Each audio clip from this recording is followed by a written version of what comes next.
नारायण नारायण नारायण। सच्चिदानंद रूपाय विश्वोत्पत्त्यादि Hathaway तापत्रय विनाशाय श्री कृष्णाय वयम नमः। श्रीमद्भागवत कथा के अंतर्गत तृतीय स्कंद से आज हम श्रवण करेंगे कपिल गीता।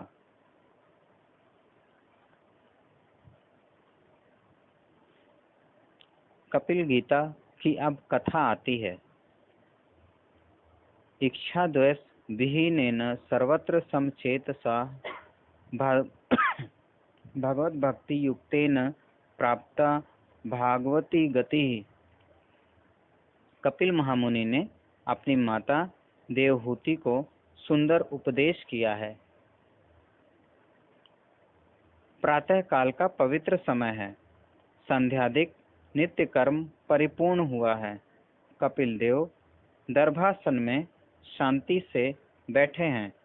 उस समय देवहूति माता को याद आया कि मेरे कपिल देव का जन्म हुआ है। तब ब्रह्मा जी आए थे और ब्रह्मा जी ने कहा था कि ये साक्षात नारायण आए हैं मेरा उद्धार करने के लिए। यह मेरा पुत्र और मैं इसकी माँ हूँ। इस लौकिक संबंध को देवहूति भूल गई। ये सद्गुरु हैं और मैं इनकी शिष्या हूँ।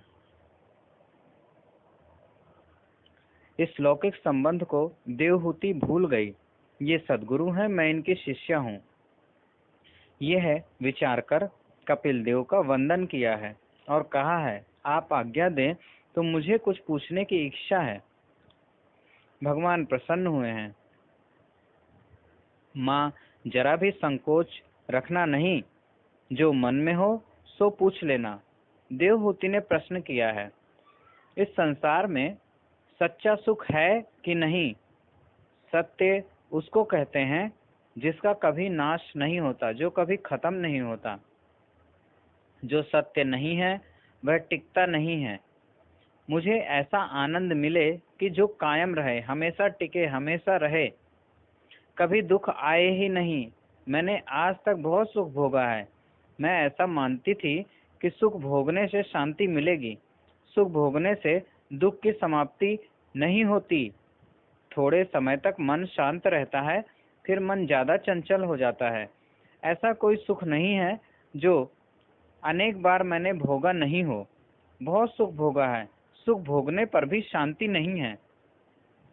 जगत में ऐसा कोई आनंद है कि नहीं जो कायम रहता हो, जिसका कभी नाश ना हो।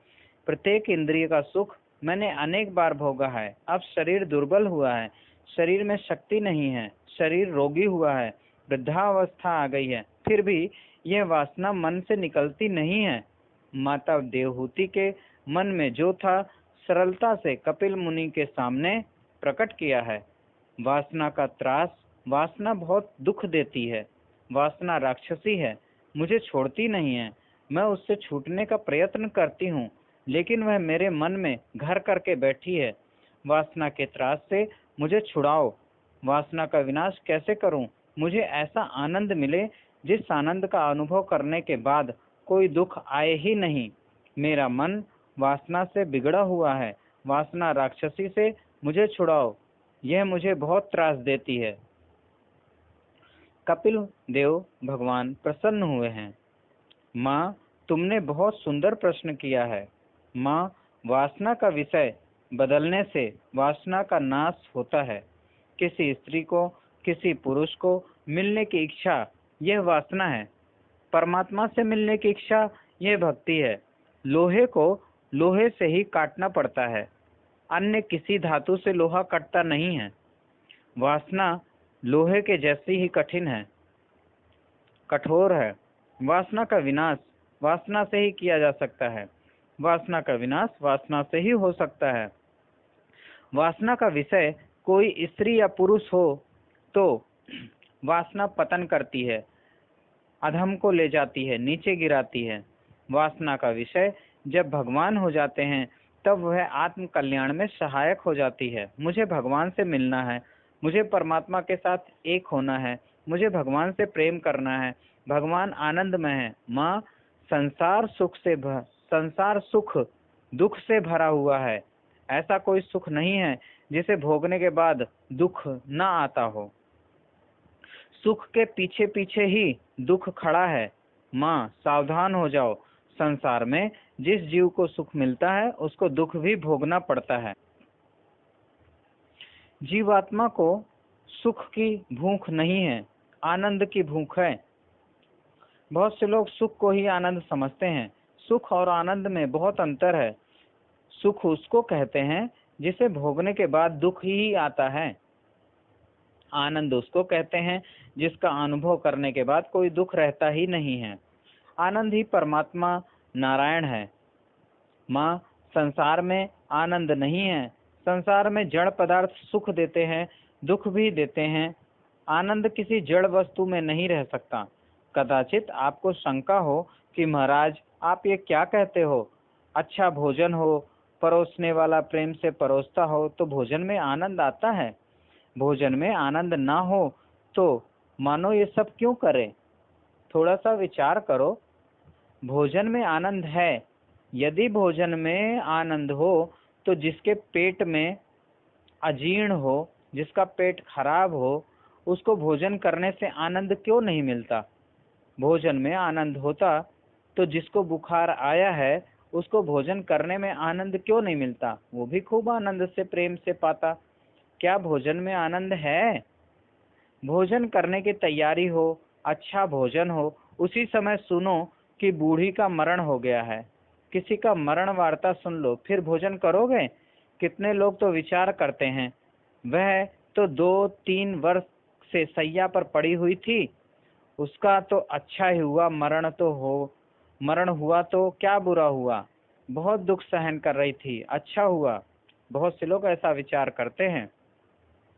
अभी भोजन करने के लिए मैं बैठ जाऊं, कदाचित बाद में कोई बुलाने आ जाए तो कितने ही लोग बहुत चतुर होते हैं, किसी के मरण सुनने के बाद भी दरवाजा बंद करके शांति से भोजन कर लेते हैं।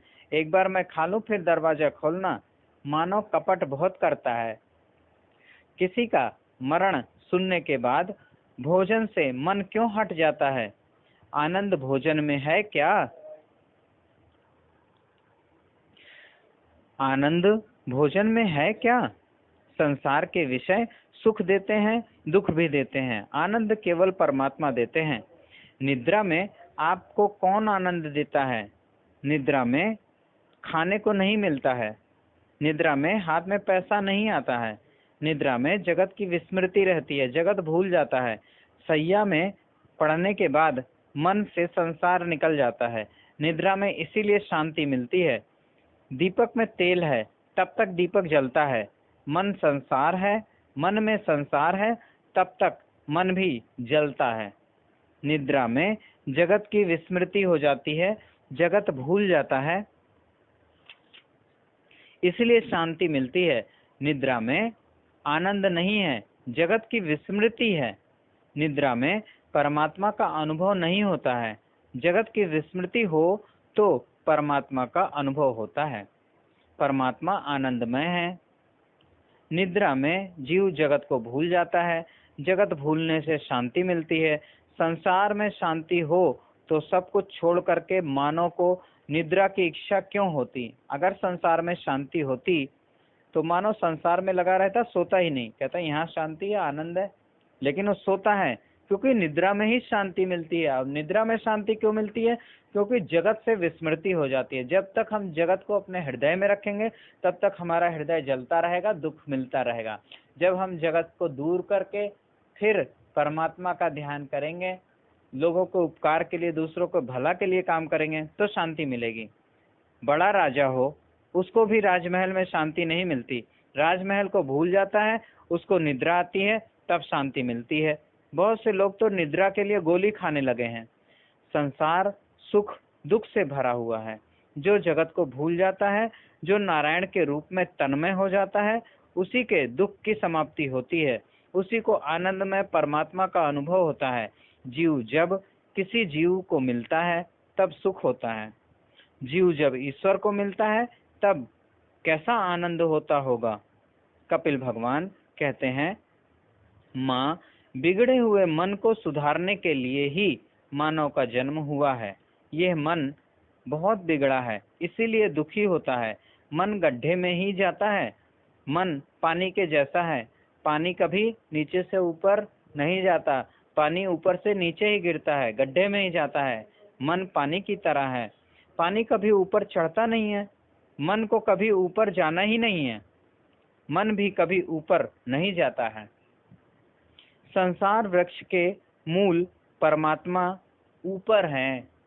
भगवान किधर है? नीचे की तरफ नहीं है, ऊपर की तरफ है। और मन को ऊपर जाने पसंद नहीं है। मन जाता नीचे है, इसी से दुख बढ़ता है। पानी को यंत्र का संग हो, मशीन मिल जाए तो पानी ऊपर भी चढ़ता है। यंत्र का संग से जिस प्रकार पानी ऊपर चढ़ता है, वैसे ही मंत्र के संग से, मंत्र का संग करने से मन परमात्मा के चरणों में जाता है। मन ऊपर की तरफ फिर जाने लगता है। भगवान हैं, भगवान दिखते नहीं हैं। भगवान ने जगत में अपने स्वरूप को छिपाया है। भगवान ने नाम को प्रकट कर रखा है, अपने नाम को प्रकट कर रखा है। नाम भगवान का ही रूप होते हैं। उसी नाम का सहारा लेने पर मन धीरे धीरे परमात्मा की ओर, ऊपर की ओर जाने लगता है। मन को जो भगवान के नाम में रखता है, हर थोड़ी थोड़ी देर बाद भगवान का नाम लेता रहे, तो मन धीरे धीरे संसार से विस्मृति हो जाएगी। मंत्र के साथ जो मैत्री करता है, मंत्र के साथ दोस्ती कर लेता है, उसका मन भगवान के चरणों में जाता है। ऊर्ध्व मूल मथः शाखम, ये गीता से है। संसार वृक्ष का मूल परमात्मा ऊपर है। गीता में समझाया हुआ है कि पेड़ क्या है?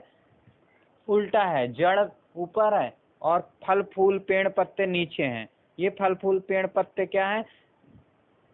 जीव और संसार है। इसी में संसार मस्त है, जबकि क्या है? जड़ ऊपर है। ऊपर जाने के लिए उल्टा पानी ऊपर जा नहीं सकता, ऊपर से नीचे पानी आ सकता। अब हमें ऊपर भगवान के पास जाना है तो क्या करना है? वह भगवान के नाम का सहारा लेना है। यही सहारा हमें भगवान तक पहुंचाएगी। जैसे पानी को यंत्र का सहारा होता है, ऐसे मन को मंत्र का सहारा होता है।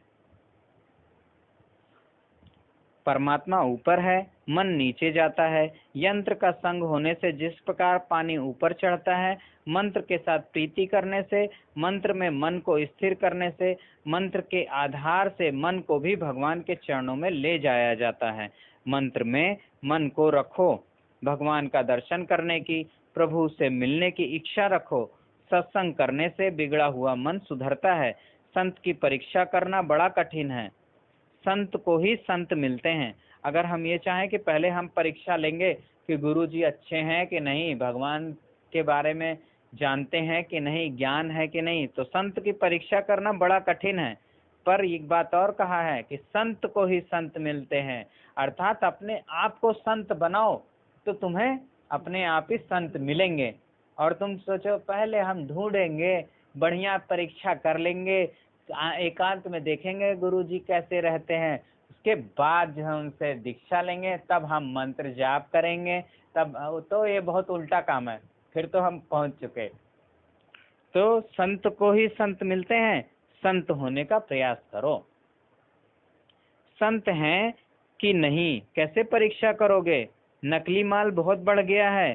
सच्चे संत जल्दी मिलते नहीं हैं, संत को ही संत पहचान सकते हैं। तितिक्षवः कारुणिकः सुहृदः सर्वदेहिनां अजात शत्रुः शांतः साधुः साधुभूषणः। संत की परीक्षा जाति से नहीं होती है। किसी भी जाति में संत हो सकते हैं। ऐसी कोई जाति नहीं है जिस जाति में संत हुए ना हो। संत की परीक्षा कपड़ों से नहीं होती है।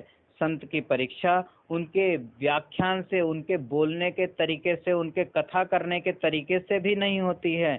जो विद्वान है, बहुत पढ़ा है, वह व्याख्यान कर सकता है, इसका मतलब ये नहीं कि वो संत है। संत की परीक्षा आँख से और मन से होती है। संत की आँख भगवान में स्थिर रहती है। संत का मन शांत रहता है। संत अतिशय सहन करते हैं। सुख दुख, मान अपमान, लाभ हानि आदि विषय परिस्थितियों में भी जिसका मन शांत रहता है, वह संत है। संत कौन है? जो सुख दुख में, मान अपमान में, लाभ हानि में विषम परिस्थितियों में, कठिन स्थिति में भी विचलित नहीं होता, हाय तौबा नहीं मचाता, एकदम उछलने नहीं लगता, एकदम बड़बड़ाने नहीं लगता, वो संत है। अनुकूल परिस्थिति में शांत रहे, वह शांति अनुकूल परिस्थितियों में शांत रहे। अनुकूल में सुख सुविधा खूब है, सब चीज हम जैसा चाहते हैं वैसा हमारे पास है, ऐसे समय में कोई शांत रहे तो ये सच्ची शांति नहीं है। प्रतिकूल परिस्थिति में भी जो शांत रहे उसकी शांति सच्ची है। कोई गाली देता हो, कोई तिरस्कार करता हो, कोई विपत्ति आई हो, फिर भी शांत रहे तो सच्ची शांति है। संत अपने मन को भगवान से दूर नहीं जाने देते। जो अपने मन को भगवान में, भगवान के नाम में रखता है उसकी शांति का भंग नहीं होता। भगवान और भगवान के नाम ये दो नहीं हैं, एक ही हैं। तन कहीं भी जाए, मन को भगवान से दूर मत जाने दो। आपका मन जहाँ है वहीं आप हो। जहाँ आपका मन सोच विचार कर रहा है, चिंतन कर रहा है, वहीं आप हो। और इसीलिए कहते हैं कि 1 घंटा सुबह सुबह ध्यान करो। किसका चिंतन करो?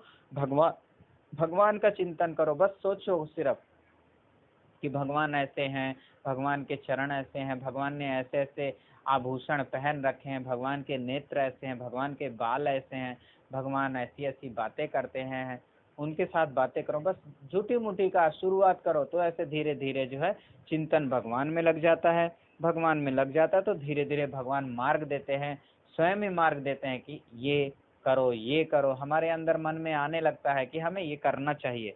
इस तरह हम धीरे धीरे अपने आप को संत बनाएं। आपका मन जहाँ है वहीं आप हो। वैष्णव वह है जिसका मन गोकुल वृंदावन में रहता है। आपका तन जहाँ है वहाँ आप नहीं हो।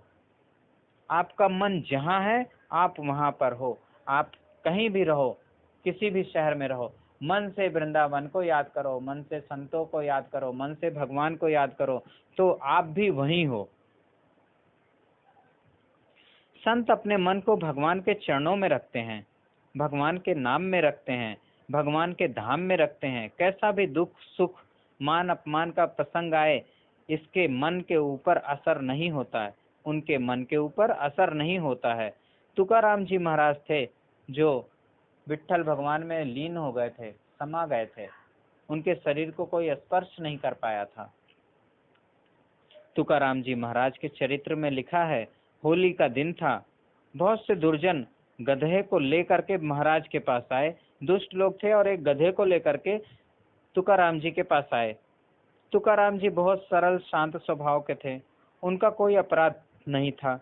दुर्जन लोग गधे को ले आए और कहा, आपको गधे के ऊपर बिठा करके आपका जुलूस आज निकालेंगे। महाराज का कोई अपराध था ही नहीं कि गधे पे बिठा के जुलूस निकाला जाए, कोई ऐसी गलती करी नहीं थी। महाराज ने विचार किया, मैं ना बोलूं तो ये लोग जबरदस्ती करेंगे। आज प्रभु की ऐसी इच्छा है कि तुकाराम जी महाराज गधे के ऊपर बिठाया जाए, तो चलो भगवान की जैसी इच्छा। दुर्जन का स्वभाव है, दुर्जन क्या ना कर बैठे। महाराज का शांति भंग नहीं हुआ है, महाराज शांत बैठे हैं। तुकाराम जी महाराज ने जीवन में एक ही बार चमत्कार किया है। उनके जीवन में बहुत से चमत्कार हुए, वे सभी चमत्कार भगवान ने किए। भगवान स्वयं आकर के, जैसे नरसिंह जी के बारे में हर बारी भगवान आकर के सब कुछ कर जाते थे, लेकिन इस बारी तुकाराम जी स्वयं चमत्कार किए, भगवान नहीं आए। वे सभी चमत्कार भगवान ने किए हैं। संत चमत्कार नहीं करते, संत जादूगर चमत्कार जादूगर करते हैं। जो जादू दिखाते हैं वो चमत्कार करते हैं, लेकिन संत चमत्कार नहीं करते। जिसको ऐसी इच्छा हो कि मेरी प्रसिद्धि हो, लोग मुझे धन दे, लोग मुझे सम्मान दे, वह चमत्कार करता है। बहुत सारे संत लोग जादू थोड़ा सीख लेते हैं और वो चमत्कार करते हैं कि यूं हवा में हाथ घुमाया, चीज आ गई, लो। हाँ, तो ये क्या है, वो लोग जो है प्रसिद्धि पाना चाहते हैं, वो लोग चमत्कार करते हैं। सच्चे संत कभी चमत्कार नहीं करते, चमत्कार जादूगर करता है। महाराज ने जीवन में एक बार चमत्कार किया है।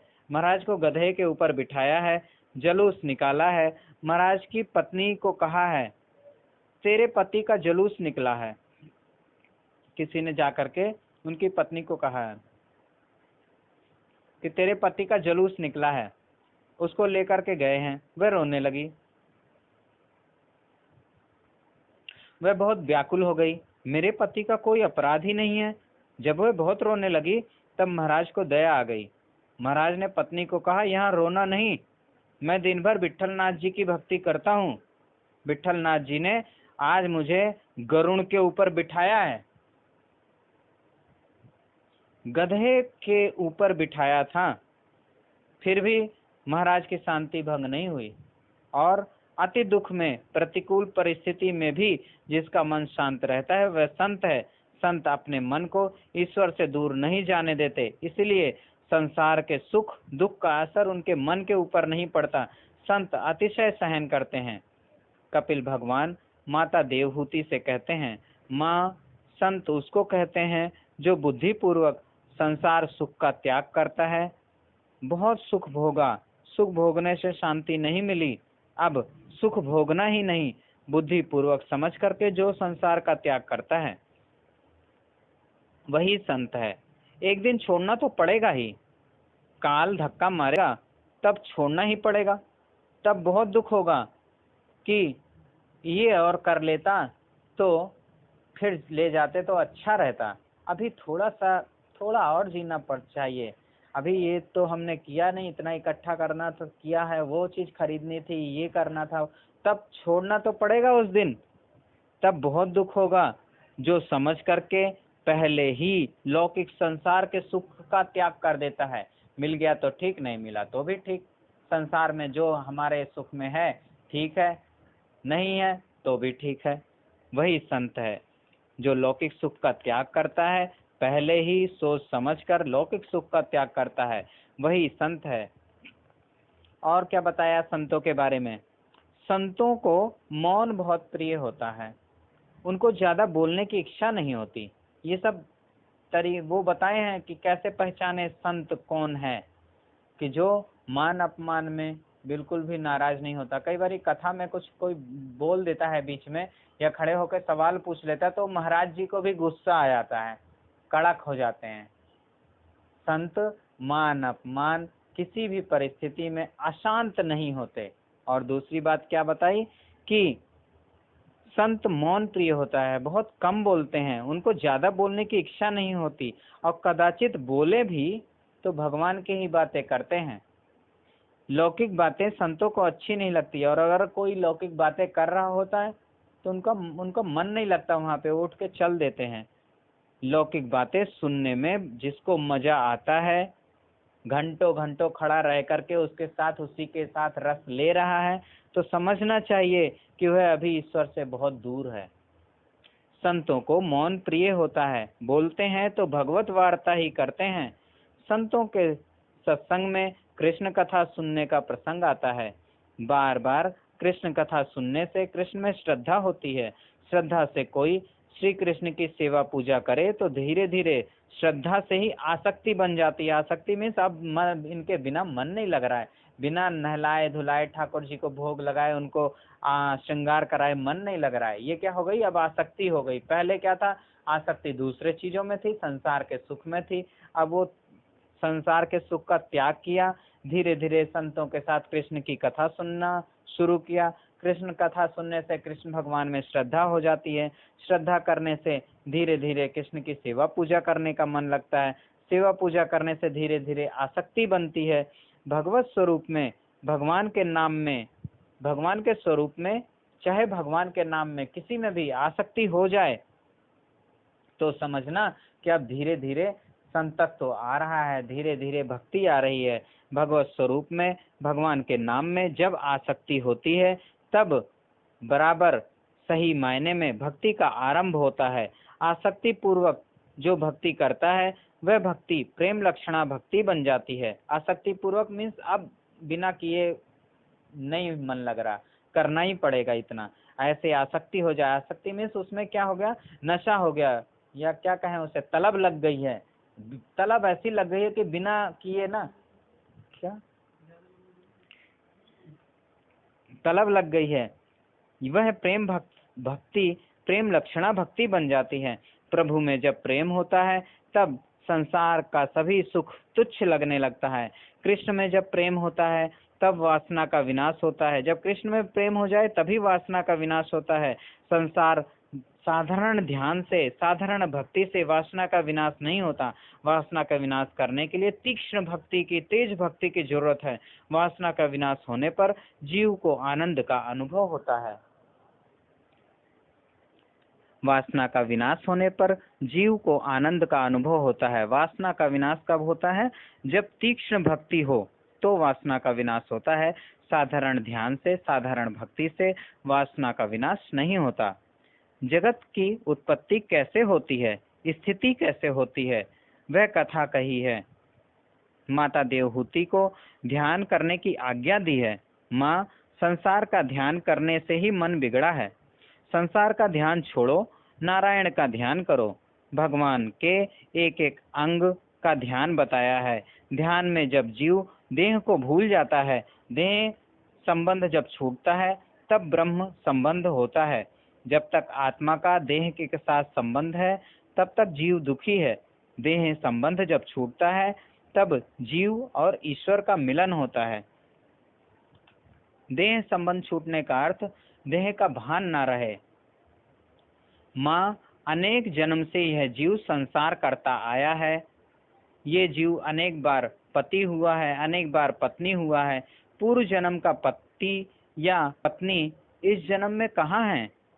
पूर्व जन्मों के बालक कहाँ हैं? माँ, पशु पक्षी भी संसार करते हैं, पशु पक्षी भी सुख भोगते हैं। माँ, संसार सुख में तुम्हें घृणा नहीं आती है? भोग से किसको शांति मिली है? त्याग में शांति है। ये सभी कथा अपने मन को समझाओ। आत्मा गुरु है, मन शिष्य है। आप बनो वक्ता, स्वयं बोलो और मन को बनाओ श्रोता कि हम ये कथा अपने मन को सुना रहे हैं। ये सभी कथा अपने मन को सुनाओ।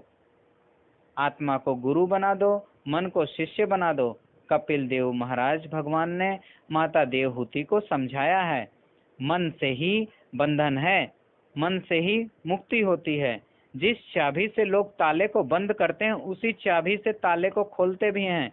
बंद करना, खोलना दोनों विरुद्ध क्रियाएं हैं, अपोजिट क्रिया है। विरुद्ध क्रिया एक ही चाबी से होती है। चाबी को इधर घुमाओ, चाबी को उधर घुमाओ, उल्टा का क्रिया है, उल्टा काम है, लेकिन होती एक ही चाबी से है। एक ही से वो बंद होती है, एक ही से खुलती है। मन काम सुख का चिंतन करता है, मन विषयों में फंस जाता है तो बंधन करता है।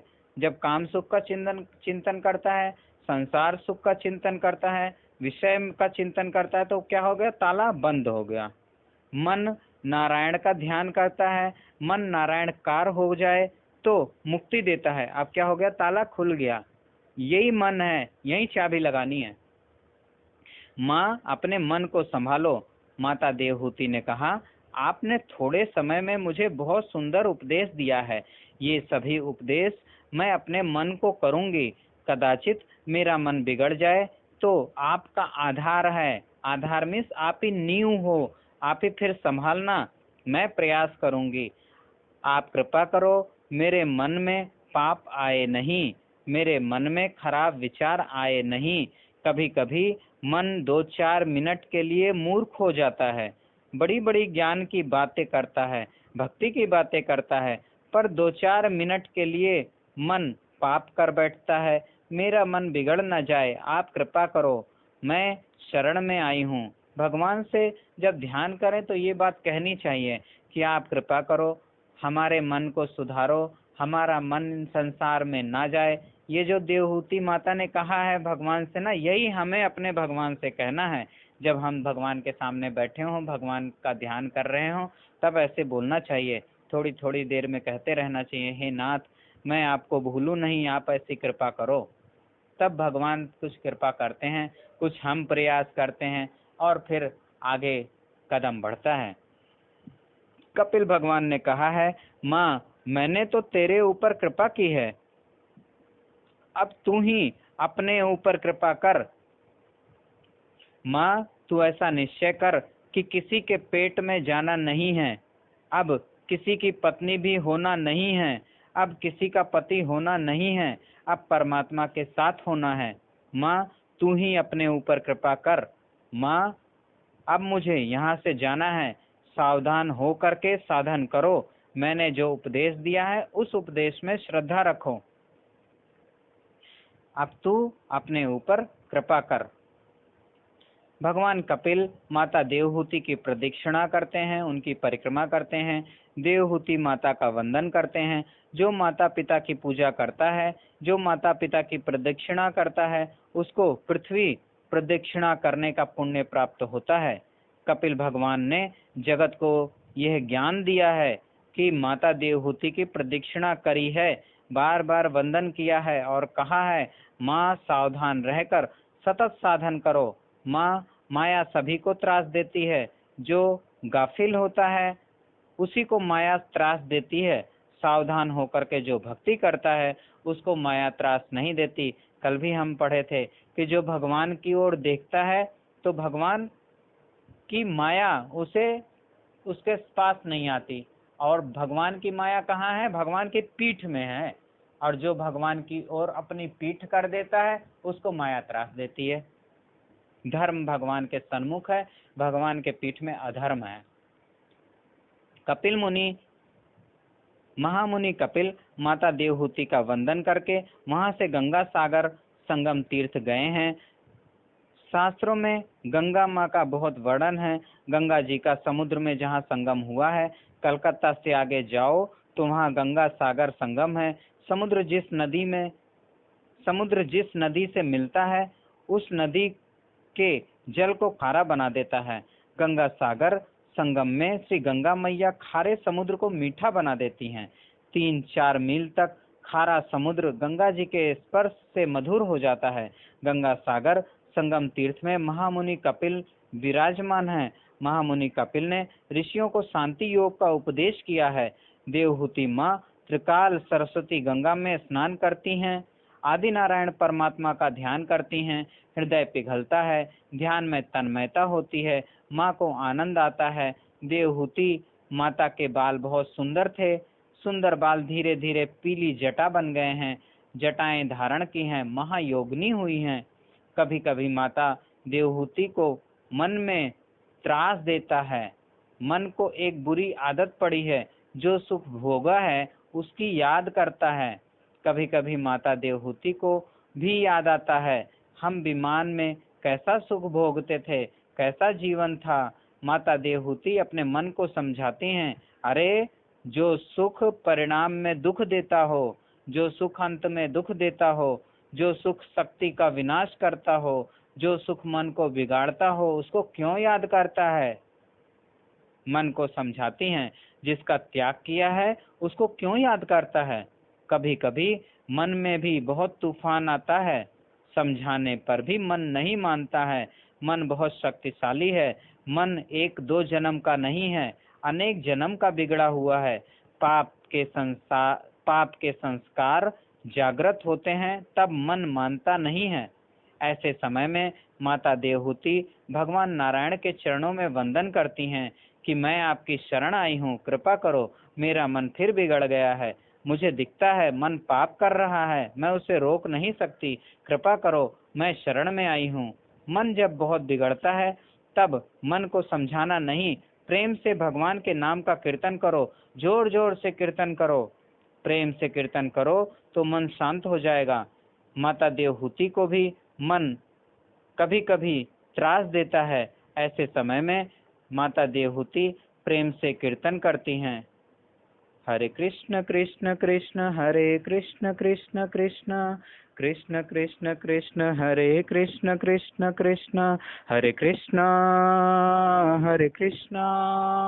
कृष्ण कृष्ण हरे हरे, हरे राम राम राम हरे हरे, हरे कृष्ण कृष्ण कृष्ण हरे हरे, हरे राम राम राम हरे हरे, हरे कृष्ण कृष्ण कृष्ण हरे हरे। हरे रामा हरे रामा राम राम हरे हरे। आज यहीं पर तृतीय स्कंद समाप्त हो रहा है। कल चतुर्थ स्कंद में प्रवेश करेंगे। अब भागवत जी की आरती।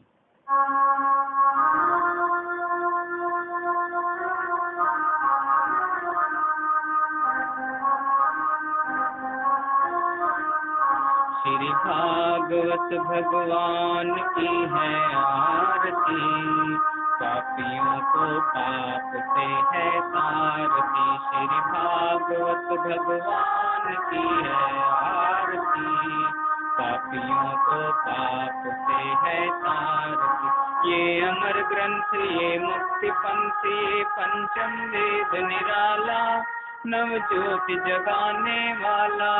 ये अमर ग्रंथ ये मुक्ति पंथ ये पंचम वेद निराला, नव ज्योति जगाने वाला।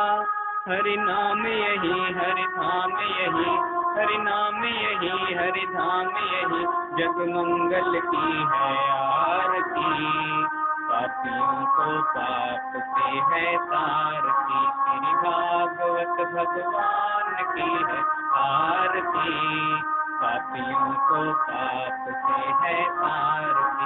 ये शांति गीत पावन पुनीत, पापों को मिटाने वाला, हरि दर्श कराने वाला। ये शांति गीत पावन पुनीत, पापों को मिटाने वाला, हरि दर्श कराने वाला।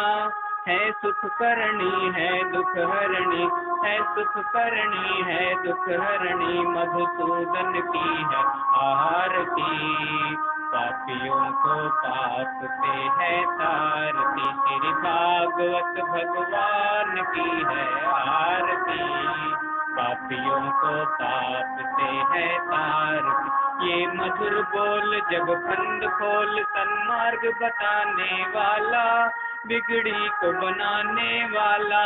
ये मधुर बोल जग फंद खोल, सन्मार्ग बताने वाला, बिगड़ी को बनाने वाला।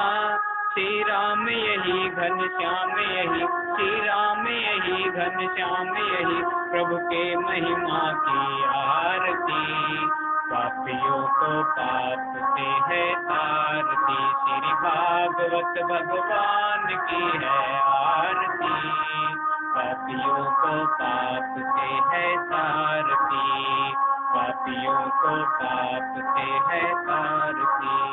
कर्पूर गौरम करुणावतारम संसार सारम भुजगेंद्र हारम हुआ है।